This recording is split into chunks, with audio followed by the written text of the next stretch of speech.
Ça y est, c'est le début de la fin pour SNK.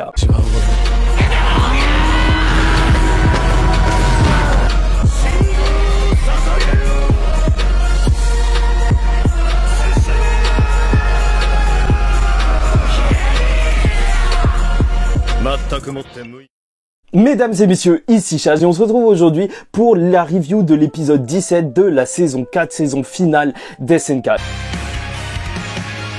Et c'est vrai que cet épisode, déjà, il commence de manière assez étrange. Parce que reprendre une saison à ce moment précis, alors que les deux camps vont s'affronter, c'est un petit peu gros. Et en même temps, la bataille risque d'être tout aussi belle que c'est gros. Et c'est ce qu'on a vu lors de cet épisode. Un épisode qui s'intitule d'ailleurs Condamnation. Condamnation vu que, en fait, beaucoup de personnes vont réfléchir aux agissements d'Eren. Les différents camps sont mis en place et même leurs différents objectifs annoncés.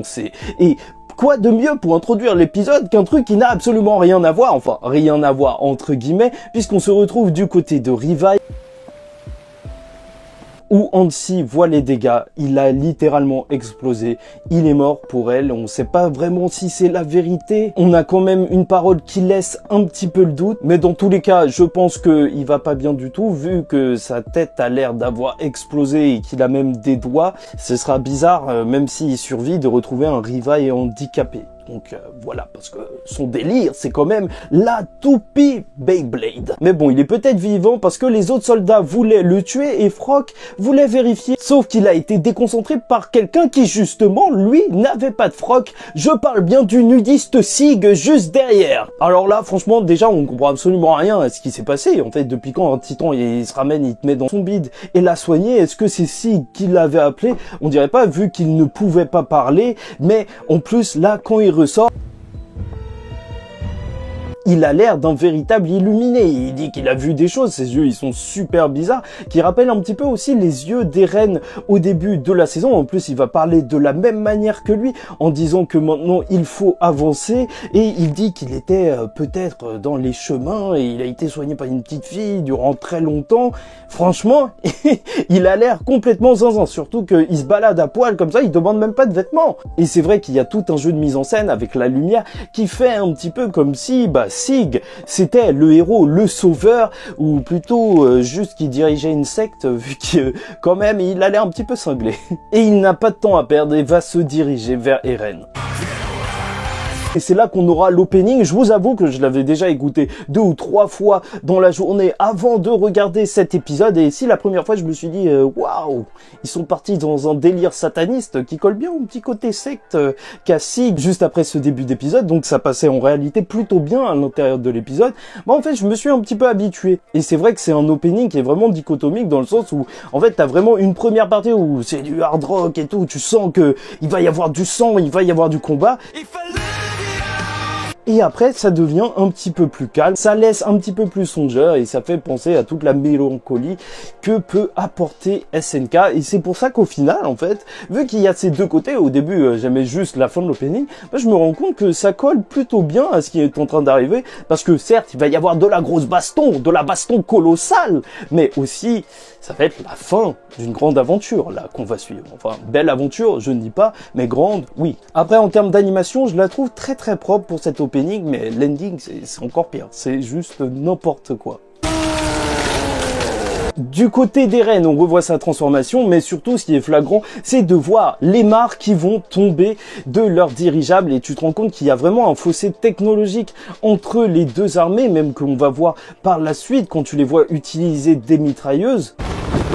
Si lorsqu'on suivait les mares dans leur propre guerre sur leur continent, on se rendait compte qu'ils n'étaient pas au niveau juste avec leurs titans, alors là, on se rend compte que l'île du paradis, c'est encore pire.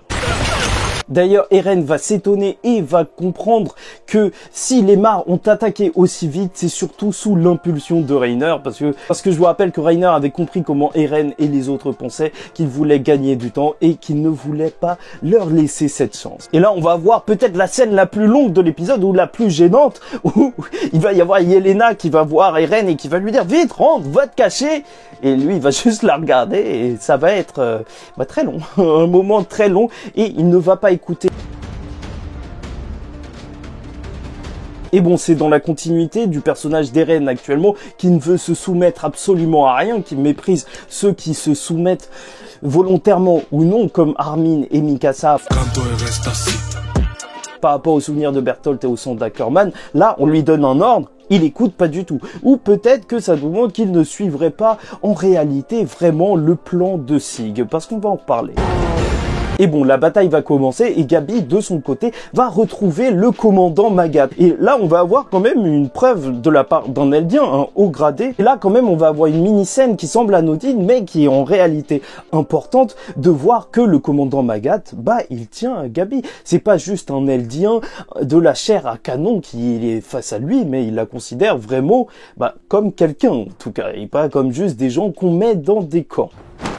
Et c'est pas plus mal d'avoir ce petit rappel dès le premier épisode, c'est que le côté de Reiner aussi, avec les Mars, ce sont des êtres humains. Et il y a aussi Cord, le frère de Falco, qui est en train de le rechercher. Mais surtout, ce qui est intéressant, c'est qu'ils vont comprendre l'objectif d'Eren. Pourquoi il n'a pas activé justement le grand terrassement. Et c'est sûrement parce qu'il n'a pas encore rencontré Sig, qui a du sang royal, ce qui est donc nécessaire pour activer justement les pouvoirs du titan originel, l'axe si tu préfères.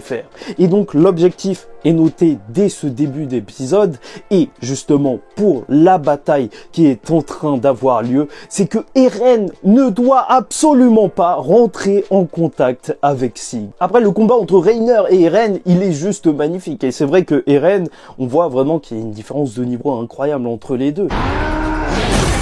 Tu vois que Eren, il a beau se prendre presque rien du tout, Reiner, juste en une droite, elle était magnifique, elle était bonne, elle était belle. C'est vraiment ce qu'on attendait dans cette bataille, des maisons qui pètent de partout. En plus, t'as Porco aussi qui va attaquer Eren, et je trouve que la phrase en fait qu'il va lâcher, elle est assez ironique quand même, parce que bien sûr Porco, lui, il se bat pourquoi? Juste parce que Eren est celui qui est venu et qui a détruit sa ville, détruit l'endroit où il vivait et tué plein de gens. Et c'est assez ironique quand on pense que Eren a commencé tout ça parce qu'il y a un titan colossal qui a écrasé sa maison. Et ce sera aussi l'occasion pour nous de voir les pouvoirs du titan marteau d'armes utilisé par Eren.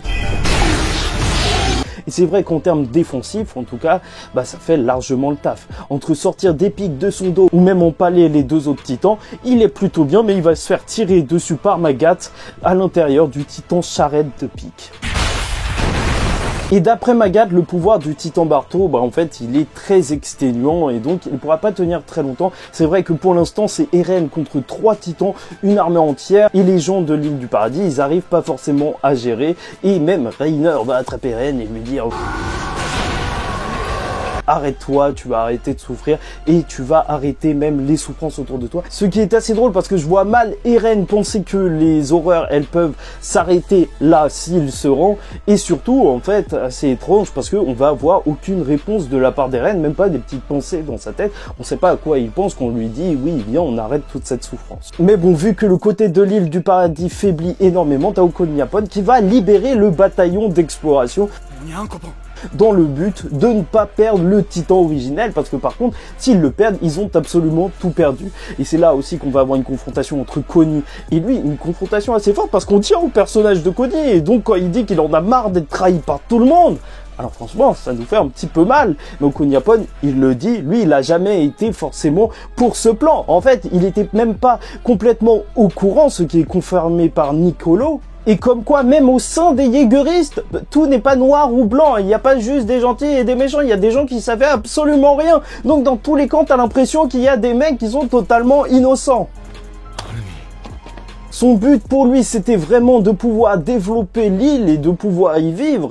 Et Armin va le croire parce que, en fait, il se souviendra de son discours, vu que c'est un croyant et que, justement, il aime les différences. Il serait pas, justement, pour supprimer une altérité, même si ça représente les Eldiens, ceux qui sont autres. Mais c'est vrai que, vu que le bataillon d'exploration a le choix, ils vont se poser la question: qu'est-ce qu'on va faire? Et qu'est-ce que veut Eren surtout, en fait? Parce que le titre de cet épisode, c'est condamnation, mais faut-il condamner Eren ou pas? Qu'est-ce qu'il veut réellement faire? Est-ce qu'il a juste essayé d'éloigner Armin et Mikasa tout à l'heure? Armin, pour lui, Eren, il a raison peut-être de faire un mini grand terrassement pour faire flipper tout le monde, mais pour Mikasa, elle sait même plus si elle veut sauver Eren parce que c'est son sang d'Ackerman, ou si c'est juste parce qu'elle le veut. Comme quoi, il est vraiment rentré dans sa tête, le Eren. Et bon, c'est sur ce grand questionnement questionnement vis-à-vis d'Eren et vis-à-vis de sa position que va se terminer l'épisode avec un Eren qui va crier. Et encore une fois, on n'a aucune réponse de sa part à l'intérieur de sa tête et c'est vraiment intéressant. C'est pour nous montrer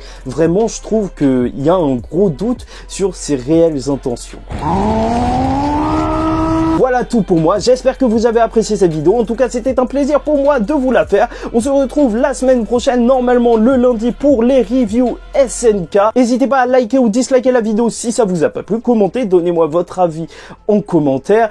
Et en attendant la semaine prochaine, je vous dis ciao tout le monde, faites très attention à vous et surtout paix sur vous.